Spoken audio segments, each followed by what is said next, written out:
World-class talent ang ipakita nila ni Asia's Limitless star Julian San Jose ug SB19 member Stell atol sa ilang two-day concert diyatong weekend. Samtang giatangan na ang World TV premiere sa pulang araw sa GMA unyang gabi. Ani report. Truly one for the books ang collab concert sa The Voice Kids Philippines coaches.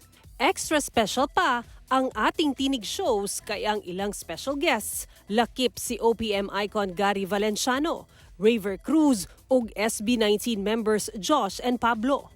All-out sabang support ni Senior Vice President for GMA Integrated News, Regional TV and Synergy, Oliver Victor B. Amoroso, ug ni Vice President for Musical Variety, Specials and Alternative Productions, Entertainment Group, Gigi Santiago Lara. Nakatigom og donasyon ang concert alang sa Operation Bayanihan sa GMA Kapuso Foundation.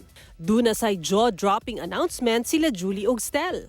We are proud to officially introduce the newest coach of the Boys Kids,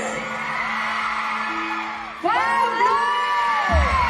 Si SB19 member Pablo ang fourth coach sa The Voice Kids. Thankful daw si Pablo nga idalit ang iyang nahibawan og talento sa mga bata. Samtang ang labing giatangan nga World TV premiere sa family drama nga Pulang Araw unyang gabi ina.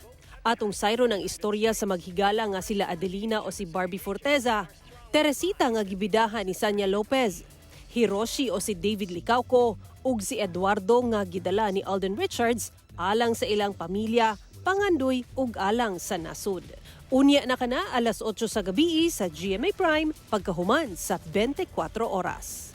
Ako si Sara Hilomen Velasco para sa One Mindanao.